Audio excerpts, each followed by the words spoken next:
JB here, Tuesday, August 26th, 3:34 p.m. On this Friday afternoon, talk really quick about the market. Some names I'm looking at, go from there. There's not much to talk about here today. A very tight trading range in the morning, chopped around all the way till about 2 o'clock. And then since 2 o'clock on, it's like someone hit a button, and now the market's been slowly melting to the upside. SPY's right around 645 or so. So not at yesterday's highs, but a quiet session. And there's not much left in regards to data until Thursday, right? So tomorrow's Nvidia earnings. So no, there's really not much in the morning. I mean, we have earnings after the close today. MDB, OKTA. I'm trying to think of some of the other names. Um, and then Thursday we get some more data. We get the second revision of second quarter GDP, initial jobless claims. I mean, the jobs market definitely getting a little more attention now with Fed Chair Powell using that as his possible rationale behind cutting rates. And then Friday we get the PCE data. And I don't know, for some reason I keep forgetting about PCE data, but it's so late in the month. We already have a lot of the inflation data, so I'm sure it's probably going to be like 293. Who knows? But hopefully not too crazy.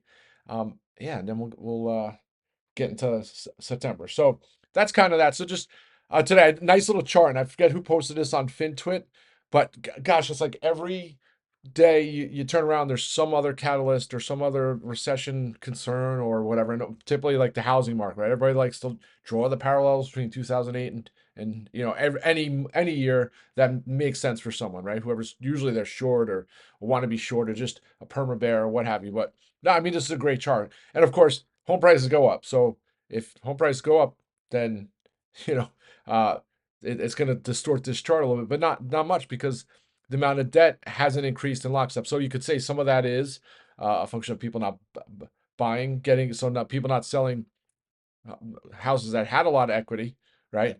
So if they're just holding on to it, equity increases. So if they're not selling and then kind of like replenishing with new mortgage debt, it's a function of that. But it's it's the dynamic, right?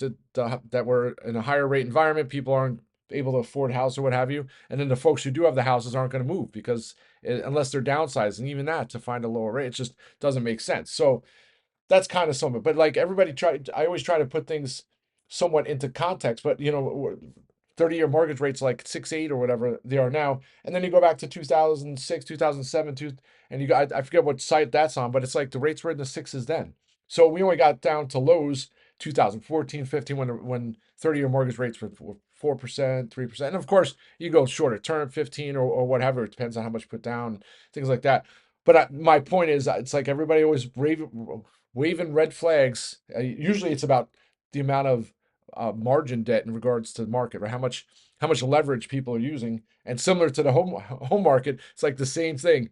It's a function of the value of the assets going up. So the higher the stock prices go, of course, if people are levered 2 to 1 or 3 to 1 or what have you, then that the margin debt's going to go up. So we'll see what happens. And the other part of it too, everybody always talks about the housing bubble. Number one, the market has learned, right? I mean, fool me once, shame on you. Fool me once, fool me twice, shame on me. If we didn't learn from the housing crisis, like the mortgage application, all that whole process is a lot different. And then it's just totally different environment. I remember back in 2000, at the end, like 2009, and you hear the stories, like there were people working like just as a waitress or whatever, and they were able to use leverage and get these loans and have like one main home residence and two other homes and someone they rented out. And then once that all went down, then it was just dragged everything down. Then once they couldn't sell or they foreclose or whatever, then those prices go down. The people, then you're underwater on your mortgage. Just crazy stuff.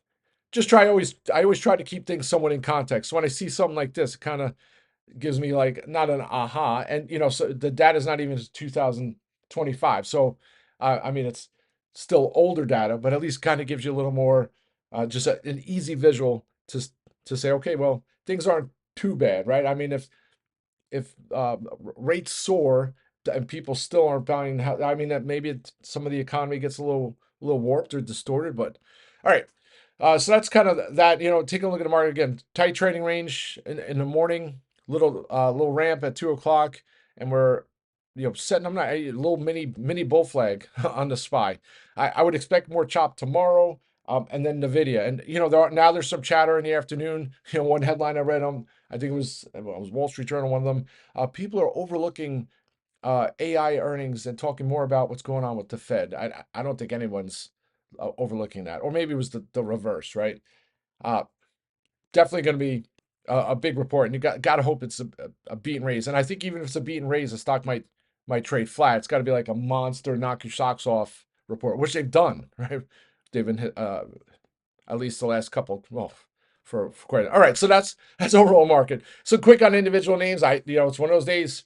I'm trying to find some opportunities, and sometimes the best opportunities, if they don't pan out, is to not do anything, right? Because sometimes you'll chase, you'll force things. There's names I'm watching, those aren't playing out, and the ones I'm in, and I have a couple of those Zoom positions left.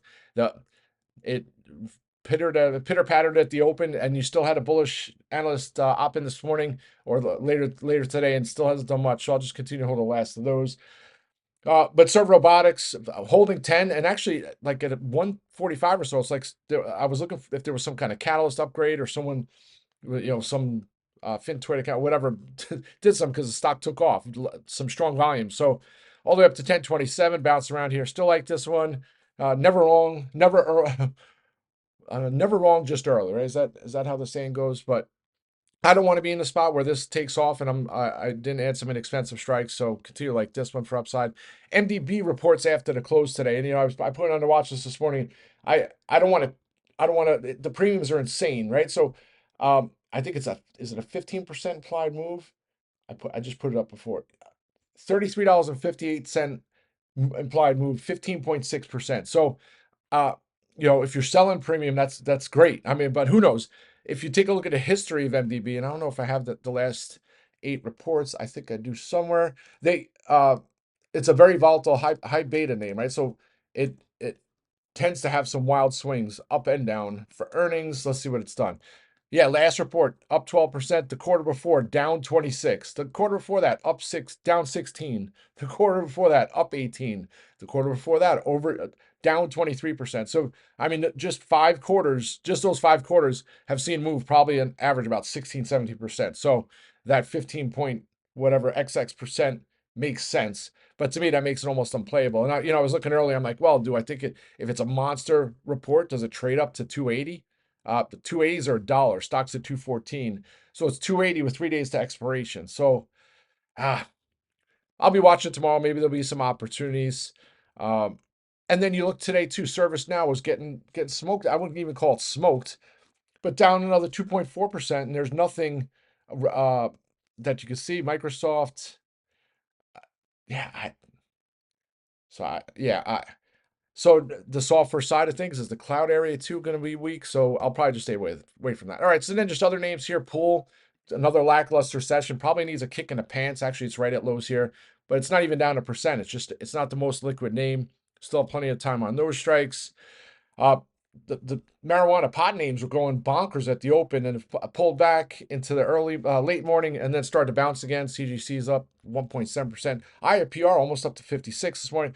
I'm just going to sit on my hands on those when it looks like there's going to catch some more momentum. I'll look to get some more strikes there. I think that's it. Disappointing Zoom, a line all the way down to 141 this morning.